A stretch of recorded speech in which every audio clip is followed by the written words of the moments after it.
Scientists made a mini black hole, sort of, and the moment it activated, something unbelievable happened.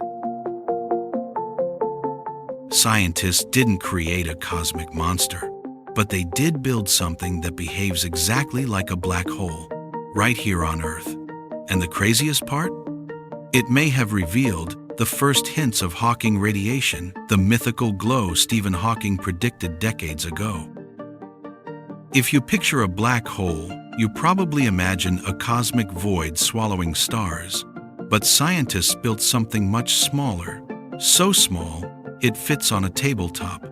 It's not a cosmic black hole, but an analog black hole, a system that mimics one crucial feature, an event horizon. That's the invisible boundary, where not even light can escape. Researchers use materials like optical fibers, graphene sheets, and Bose-Einstein condensates. Substances cooled so close to absolute zero, they behave like a single quantum entity. The shocking twist? They weren't just recreating the shape or look of a black hole, they were trying to recreate its physics. The experiment that made headlines involved a Bose-Einstein condensate, a state of matter where atoms move so slowly they act like one giant, coordinated particle. Using carefully tuned lasers, researchers created a sonic event horizon, a barrier that sound waves couldn't cross. Think of it like a miniature waterfall. Once sound flowed over the edge, it couldn't climb back. This setup allowed scientists to test something once thought impossible, whether a lab-made horizon could emit Hawking-like radiation. Hawking predicted that real black holes aren't perfectly silent, they leak energy due to quantum fluctuations. For decades, no one had proof, but this tiny analog black hole started whispering clues. Researchers specifically wanted to see if their artificial horizon produced thermal radiation, the hallmark of Hawking radiation. To measure this, they monitored tiny fluctuations in density inside the condensate. These fluctuations behaved like paired particles, one inside the hole, one outside. That's exactly how Hawking described black hole evaporation. The wild part? The pattern they detected looked almost identical to the temperature curve predicted by Hawking's math. It wasn't proof of real Hawking radiation in space, but it was one of the strongest hints ever captured in a lab. Suddenly, a tabletop experiment was recreating a phenomenon that normally requires a supermassive black hole. Of course, scientists weren't trying to collapse the building by making a real gravitational monster. Analog black holes can't pull you in. They don't have mass-based gravity.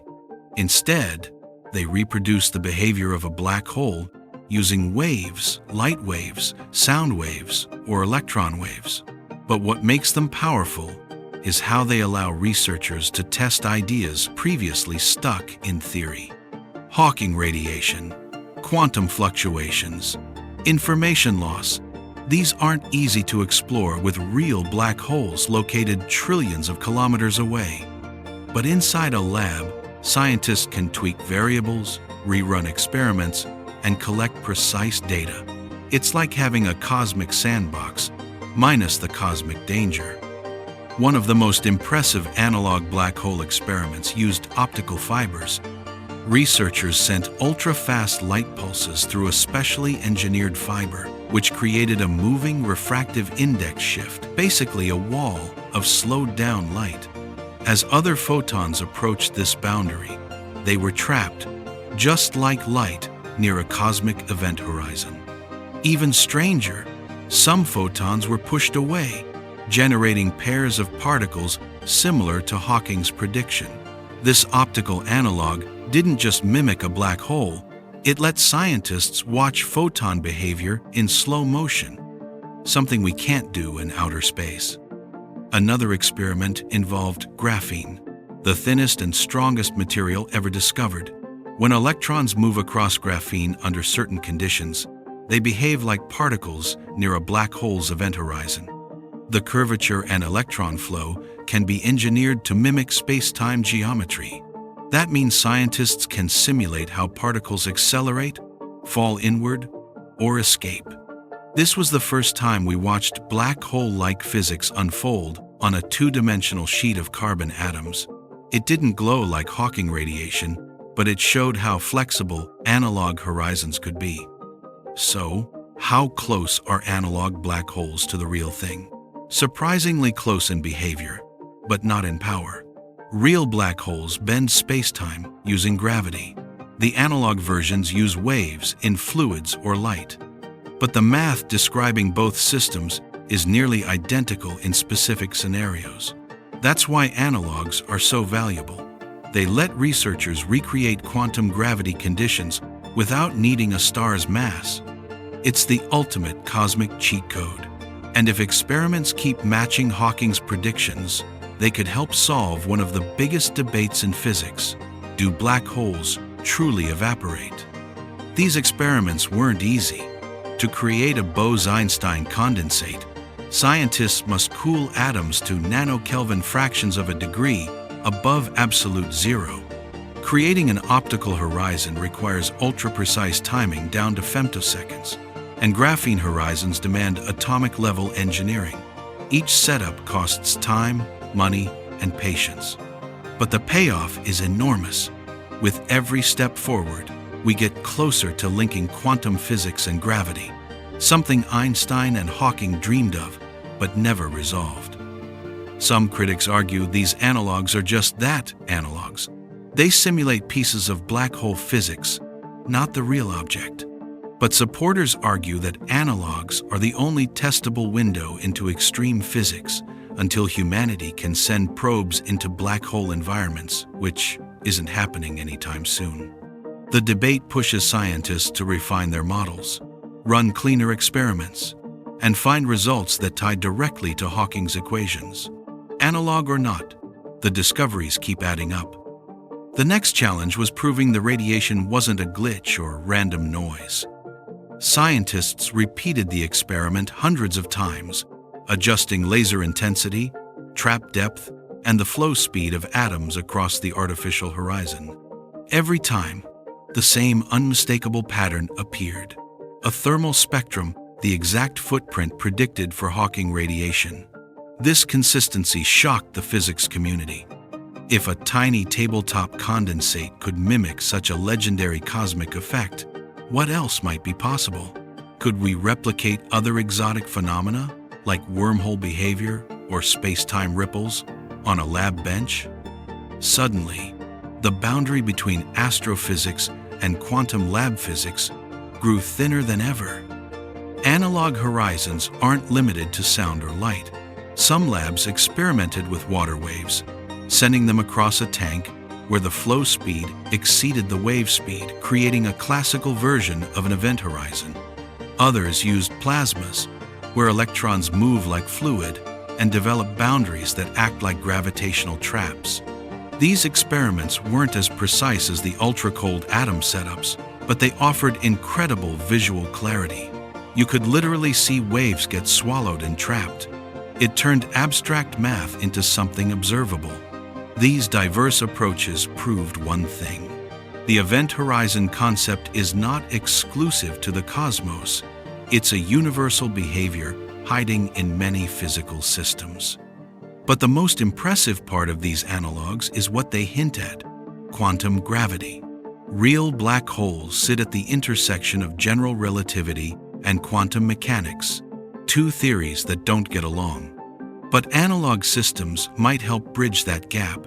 When a lab-made horizon produces Hawking-like signatures, it means the underlying mathematics of the universe is more universal than previously thought.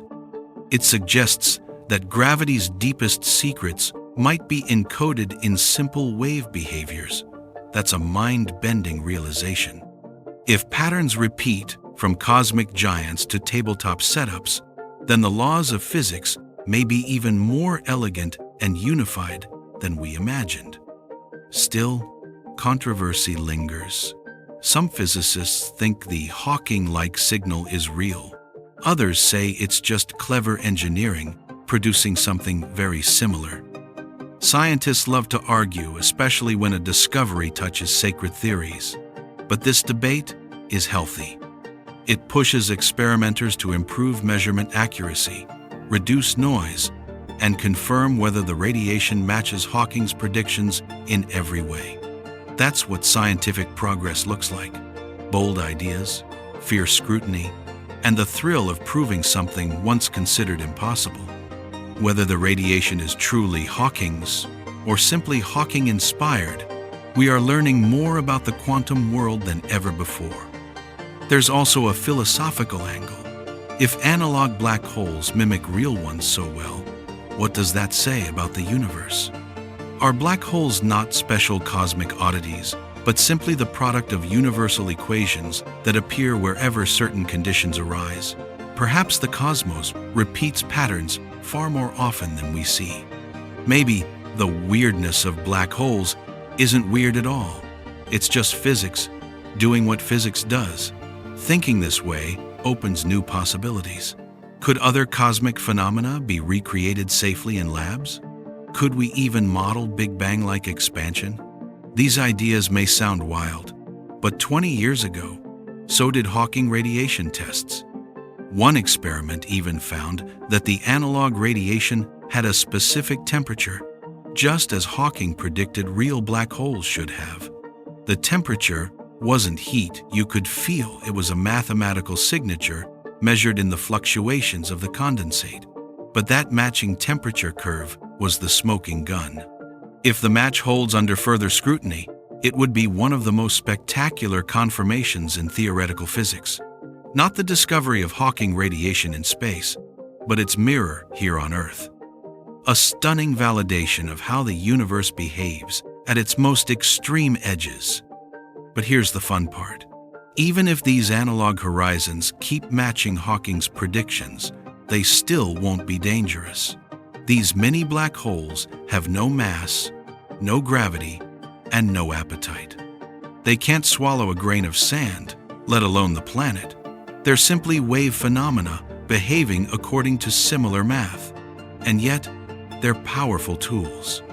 They help scientists test ideas about particle creation, cosmic evaporation, and quantum fields near horizons. In other words, they're perfect for studying the universe without risking becoming part of it. There's ongoing excitement around building even more complex analog systems. Some want to link several horizons together to study dual horizons, similar to rotating or charged black holes.